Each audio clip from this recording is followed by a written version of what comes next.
मृत्यु के बाद आत्मा की यात्रा एक गूढ़ और आध्यात्मिक विषय है जो विभिन्न धर्मों, परंपराओं और दर्शनों में अलग अलग तरह से बताया गया है। हिंदू दृष्टिकोण में हिंदू धर्म में मृत्यु के बाद आत्मा की यात्रा को पुनर्जन्म और कर्म से जोड़ा गया है। प्राण त्याग, जब शरीर मरता है तब आत्मा उसे छोड़ देती है। पितृलोक की यात्रा, आत्मा कुछ समय तक पितृलोक या यमलोक में रहती है जहाँ उसके कर्मों का लेखा जोखा होता है। यमराज के समकक्ष, यमराज आत्मा के कर्मों का मूल्यांकन करते हैं। स्वर्ग या नरक, अच्छे कर्मों पर स्वर्ग, बुरे पर नरक मिलता है, पर ये अवस्थाएं अस्थायी होती हैं। पुनर्जन्म, अंततः आत्मा नया शरीर लेती है जब तक वह मोक्ष न पाले। बौद्ध दृष्टिकोण, बौद्ध धर्म में आत्मा की स्थायी सत्ता नहीं मानी जाती, बल्कि चित्त की तरंगे अगले जन्म में जाती हैं। पुनर्जन्म कर्म के अनुसार होता है। मोक्ष को निर्वाण कहा जाता है, जो जन्म मरण के चक्र से मुक्ति है। ईसाई और इस्लामिक दृष्टिकोण, दोनों में आत्मा का एक ही जीवन होता है और मृत्यु के बाद आत्मा ईश्वर के न्याय की प्रतीक्षा करती है। ईसाई मत, आत्मा या तो स्वर्ग, नरक या पार्गेटरी शुद्धिकरण की स्थिति में जाती है।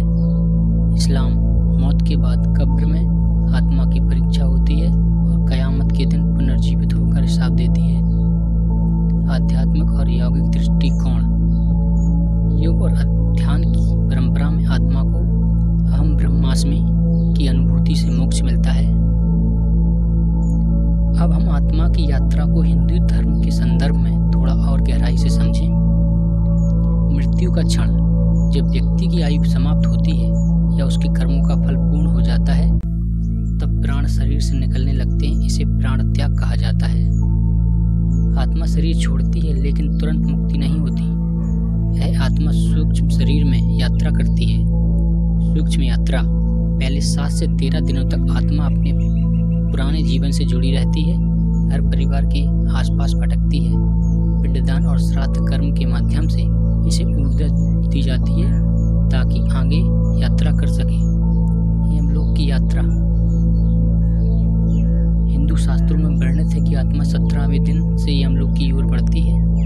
49 दिनों की यात्रा, इसे यमदूतों द्वारा ले जाया जाता है। रास्ते में आत्मा अपने जीवन के कर्मों का स्मरण करती है, अच्छे और बुरे दोनों का। यमराज का न्याय, आत्मा यमराज के दरबार में पहुंचती है जहां चित्रगुप्त उसके जीवन का लेखा जोखा प्रस्तुत करते हैं।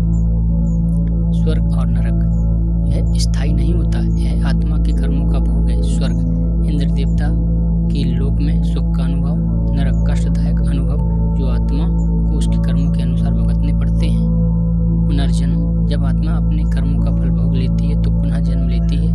नया जन्म पूर्व जन्मों के कर्म और वर्तमान इच्छाओं पर निर्भर करता है। आत्मा इस चक्र में फंसी रहती है जब तक मोक्ष न प्राप्त कर ले। मोक्ष, जब आत्मा सभी इच्छाओं, बंधनों और कर्मों से मुक्त